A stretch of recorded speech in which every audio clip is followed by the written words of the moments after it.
കുട്ടികളോട്, ഇവിടുത്തെ ജനതയോട് പറയുന്ന ഒരു കാര്യം, നല്ല മനുഷ്യരാവുക എന്നുള്ളതാണ്.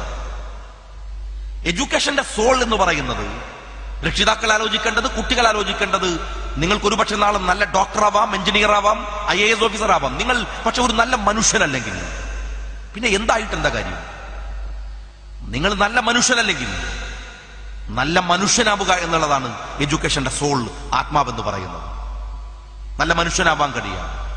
ഞാൻ എന്റെ നിയോജക മണ്ഡലത്തിൽ, ഞാൻ നേരത്തെ ബഹുമാന്യനായ CTയോട് പറയായിരുന്നു, എന്റെ നിയോജക മണ്ഡലത്തിൽ സമഗ്ര വിദ്യാഭ്യാസ പദ്ധതിയുടെ ഭാഗമായി നടത്തുന്ന ഒരു പദ്ധതിക്ക് ഞാനിട്ട ഒരു പേരുണ്ട്, അമ്മക്കൊരു ഉമ്മ എന്നാണ്. മാസത്തിൽ 2 മണിക്കൂർ മാത്രം എടുത്ത് 10-25 ഡോക്യുമെന്ററികൾ കളക്ട് ചെയ്ത് നടത്തുന്ന ഒരു ചെറിയ വർക്കാണ്. ഞാനതിൽ പറയുന്നത് കുട്ടികളോട്, നിങ്ങൾ അമ്മയെ വീട്ടിൽ നിന്ന് രാവിലെ വരുമ്പോൾ ഒരു ഉമ്മ കൊടുത്തു വരണമെന്നാണ്. ജീവിതത്തിൽ പല തിരക്കുകൾ കൊണ്ട്, പലതരം നാട്യങ്ങൾ കൊണ്ട്, പലതരം കോംപ്ലക്സുകൾ കൊണ്ട് നമ്മൾ മാറ്റിവെക്കുന്ന ചെറിയ ചെറിയ കാര്യങ്ങൾ ഒരുപക്ഷെ നമ്മുടെ ജീവിതത്തിൽ ഏറ്റവും മനോഹരമായി ഇടപെടാൻ കഴിയുന്നതാണ്. എന്റെ വല്യമ്മ എനിക്ക് മരിച്ചുപോയി. വല്യമ്മ, ഞാനിങ്ങനെ പഠിക്കുന്ന കാലത്ത് വല്യമ്മയുടെ അടുത്ത് പോകും. ഒരു ദിവസം എനിക്ക് തോന്നി വല്യമ്മക്ക് ഒരു ഉമ്മ കൊടുത്തു പോകണം യാത്ര പറയുമ്പോൾ. ഞാൻ വല്യമ്മയെ കെട്ടിപ്പിടിച്ച് ഉമ്മ വെച്ചു. പിന്നെ ഞാൻ പോകുമ്പോഴൊക്കെ അതൊരു ശീലമാക്കി. ചില ദിവസങ്ങളിൽ ഞാൻ ചെല്ലുമ്പോ വല്യമ്മ തിരക്കിട്ട് എന്റെ മുമ്പിൽ നിന്ന് മാറുന്നത് കാണാം. ഞാൻ നോക്കിയപ്പോ വല്യമ്മ പോകുന്നത് വല്യമ്മയുടെ റൂമിലേക്കാണ്. എന്നിട്ട് പെട്ടെന്ന് തന്ന് പെട്ടി തുറന്ന് വല്യമ്മ സ്പ്രേ ഒക്കെ ഇങ്ങനെ ദേഹത്തടിക്കും. എന്തിനാന്ന് വെച്ചാൽ ഞാൻ ഉമ്മ വെക്കുമ്പോൾ ഒരു മോശപ്പെട്ട മണം വേണ്ട, അടുക്കളയിലൊക്കെ പെരുമാറുന്നതല്ലേ, ഇനി വരുമ്പോ അങ്ങനെ ഉമ്മ തരാതിരുന്നാലോ? ഏതൊരു അമ്മയും ആഗ്രഹിക്കുന്നുണ്ട് തന്റെ മക്കളുടെ ഒരു ഉമ്മ.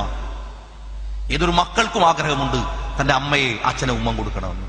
പിന്നെ എന്താണ് അതിനിടയിൽ, ആ സ്നേഹത്തിനിടയിൽ എന്തൊരു വൃത്തികെട്ട കോംപ്ലക്സ് ആണ്, എന്ത് അകലമാണ് നമ്മൾ സൂക്ഷിക്കുന്നത്.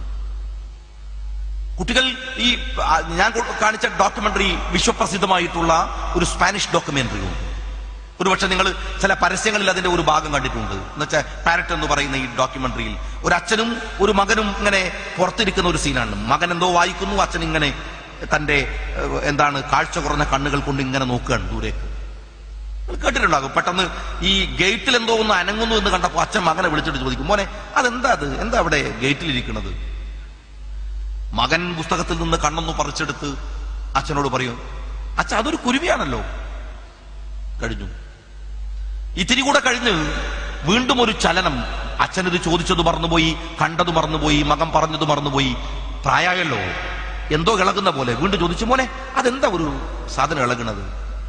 മോൻ പറഞ്ഞു, കണ്ണൊന്നുകൂടി പറിച്ചെടുത്തിട്ട് പറഞ്ഞു, അച്ഛാ അതൊരു കുരുവിയല്ലേ, ഞാൻ പറഞ്ഞില്ലേ.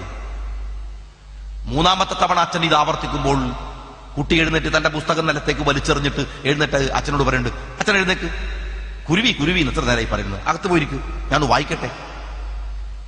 ഈ വൃദ്ധൻ വേച്ച് അകത്ത് പോയി തന്റെ തലയണക്ക് കീഴിൽ വെച്ച ഒരു ഡയറി എടുത്തുകൊണ്ടുവന്ന് പേജ് മറിച്ച് തന്റെ മകന് കൊടുക്കുന്നുണ്ട്, മോനെ ഇതൊന്ന് വായിക്കും. അവൻ ആ പുസ്തകം ഇങ്ങനെ വായിക്കുമ്പോൾ അതിൽ പറയാണ്, ഇന്നെന്റെ മകന് 3 വയസ്സ് തികഞ്ഞു. പണ്ടെഴുതിയ ഡയറിയാണ്. അവന് ഞാൻ ബർത്ത്ഡേ, ജന്മദിന ആശംസിച്ച് അവനെ നല്ല ഉടുപ്പിടുവിച്ച് അമ്മ എന്റെ കയ്യിൽ തന്ന് അവന് കവിളത്തൊരു മുത്തം കൊടുത്ത് ഞാൻ പുറത്തേക്ക് ഇറങ്ങിയപ്പോ ഗേറ്റിന്റെ മുകളിൽ ഒരു കുരുവി ഇരിക്കുന്നുണ്ടായിരുന്നു. മോൻ ചോദിച്ചു, അച്ഛാ അതെന്താണ്? ഞാൻ പറഞ്ഞു, കുരുവിയാണ്. എന്റെ കവിള് ഇടത്തോട്ട് തിരിച്ച് അവൻ ചോദിച്ചു, അച്ഛാ അതെന്താണ്? ഞാൻ പറഞ്ഞു, കുരുവിയാണ്. കവിള് വലത്തോട്ട് തിരിച്ചിട്ട് അവൻ പറഞ്ഞു, അച്ഛാ അതെന്താണ്? ഞാൻ പറഞ്ഞു, കുരുവിയാണ്.